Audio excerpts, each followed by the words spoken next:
Cricket ಅಭಿಮಾನಿಗಳು miss ಮಾಡದೆ ಈ ಸ್ಟೋರಿಯನ್ನ ನೋಡಲೇಬೇಕು. ಕಾರಣ ಏನು ಗೊತ್ತಾ?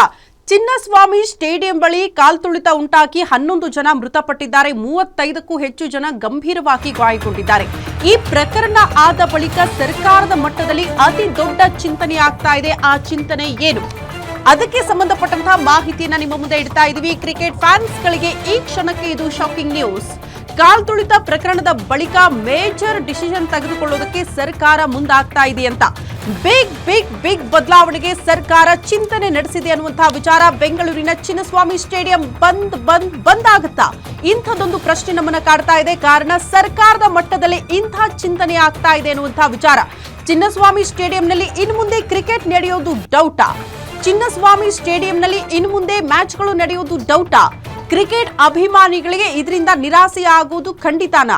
ಇಂಥದ್ದೊಂದು ಬೆಳವಣಿಗೆ ಸರ್ಕಾರದ ಮಟ್ಟದಲ್ಲೇ ಆಗ್ತಾ ಇದೆ ಅನ್ನುವಂತಹ ವಿಚಾರ ಸದ್ಯ ಬೆಳಕಿಗೆ ಬರ್ತಾ ಇದೆ. ಜಸ್ಟ್ 35,000 ಜನ ಕುಳಿತುಕೊಳ್ಳೋದಕ್ಕೆ ಆಸನ ಇರುವಂತಹ ಚಿನ್ನಸ್ವಾಮಿ ಸ್ಟೇಡಿಯಂ, ಆ ಸ್ಟೇಡಿಯಂ ಅಲ್ಲಿ ಇನ್ನು ಮುಂದೆ ಮ್ಯಾಚ್ಗಳನ್ನ ನಡೆಸಬಾರ್ದು, ಅದನ್ನ ಬೇರೆಡೆಗೆ ಶಿಫ್ಟ್ ಮಾಡೋಣ ಅನ್ನೋ ನಿಟ್ಟಿನಲ್ಲಿ ಸಿಎಂ ಸಿದ್ದರಾಮಯ್ಯನವರು ಚಿಂತನೆ ಮಾಡ್ತಿದ್ದಾರಂತೆ. ಸೊ ಹಾಗಾಗಿ ಇನ್ನು ಮುಂದೆ ಮ್ಯಾಚ್ಗಳು ಹಾಗಾದ್ರೆ ಎಲ್ಲಿ ನಡೆಯುತ್ತೆ? ಯಾವ ರೀತಿಯ ನಿರ್ಧಾರಕ್ಕೆ ರಾಜ್ಯ ಸರ್ಕಾರ ಬರುತ್ತೆ?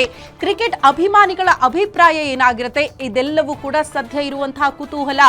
ಯಾಕಂದ್ರೆ ಚಿನ್ನಸ್ವಾಮಿ ಸ್ಟೇಡಿಯಂನಲ್ಲೇ ಮ್ಯಾಚ್ಗಳು ನಡೀತಾ ಇದ್ದಿದ್ದು, ಅಂತಾರಾಷ್ಟ್ರೀಯ ಮ್ಯಾಚ್ಗಳು ನಡೆಸೋದಕ್ಕೆ ಬೆಂಗಳೂರಿನಲ್ಲಿ ಜಾಗ ಇರಲಿಲ್ಲ ಅನ್ನೋ ಕಾರಣಕ್ಕೆ ಈ ಚಿನ್ನಸ್ವಾಮಿ ಸ್ಟೇಡಿಯಂ ಅನ್ನ ನಿರ್ಮಾಣ ಮಾಡಲಾಗಿತ್ತು. 35,000 ಆಸನಗಳ ವ್ಯವಸ್ಥೆ, ಆಧುನಿಕತೆಗೆ ಹೆಸರುವಾಸಿಯಾದಂತಹ ಚಿನ್ನಸ್ವಾಮಿ ಸ್ಟೇಡಿಯಂ